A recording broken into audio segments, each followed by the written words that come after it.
Une jeune femme revient au village après avoir passé la nuit chez sa mère. Elle croit que son mari est déjà parti travailler à Saint-Jérôme. Mais lorsqu'elle arrive devant la maison, la porte est verrouillée. Elle demande alors l'aide de son voisin, M. Bouvrette. Et lorsqu'il entre dans la maison, il découvre le corps d'Isidore Poirier. Le menuisier de 41 ans est retrouvé mort dans son lit. Il a été égorgé. Pour comprendre ce qui s'est passé cette nuit-là, il faut revenir quelques années en arrière. Isidore Poirier et Cordélia Viau se marient le 14 novembre 1889. Mais leur mariage ne semble pas heureux. Isidore finit par partir aux États-Unis pour trouver de l'ouvrage. Pendant l'absence d'Isidore, celui-ci avait engagé un jeune homme pour aider sa femme. Son nom était Samuel Parslow. Selon les informations recueillies dans l'affaire, une relation se serait développée entre Cordélia et le jeune homme. Isidore finit par recevoir une lettre du curé, l'informant de la relation présumée entre sa femme et Parslow.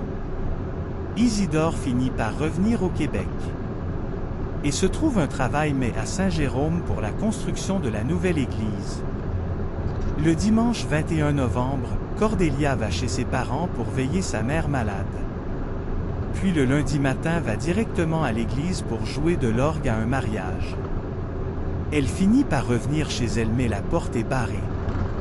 Elle se dit que son mari est sûrement parti travailler. Alors elle va chez le voisin pour lui demander de l'aide. Monsieur Bouvrette, lui vient en aide et finit par ouvrir la porte. Avant d'entrer, elle demande à Bouvrette s'il peut aller voir dans la maison juste au cas où. C'est là que Monsieur Bouvrette découvre le corps d'Isidore Poirier égorgé sur son lit. Cordélia et Parslow soutiennent d'abord la thèse du suicide. Mais l'enquête finit par se révéler autrement.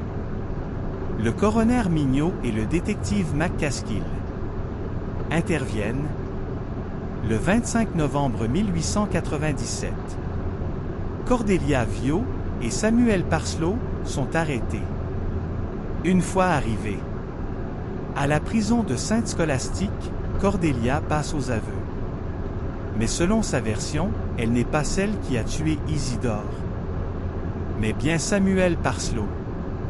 Puis Parslow apprend les aveux de Cordélia. Il finit par avouer lui aussi. Mais sa version implique Cordélia. Le 17 janvier 1898, le juge Henri-Thomas Taschereau, le procureur de la Couronne François-Xavier Mathieu, Dominique Leduc pour Cordélia Viau, J.A.C. Étier pour Samuel Parslow. Pendant le procès, un élément particulièrement troublant est présenté. Cordélia aurait écrit à la compagnie d'assurance pour demander si elle serait indemnisée si son mari mourait à la suite d'un accident, d'un empoisonnement ou d'une mort violente. Rappelons que l'assurance de son mari était de 2000 $. Si ce dernier mourait pour la poursuite, cette lettre devient un élément important du dossier. Le 2 février 1898, le jury déclare Cordélia Viau coupable. Puis en décembre 1898, le deuxième procès de Cordélia commence. Mais malheureusement pour elle, même verdict. Coupable. Puis le deuxième procès de Parslow commence. Mais même verdict que le premier. Coupable. Le 10 mars 1899 au matin, une foule considérable se rassemble devant la prison de Sainte-Scolastique. Cordélia Viau et Samuel Parslow sont pendus dos à dos. C'est ce qui close l'affaire de Viau et Parslow.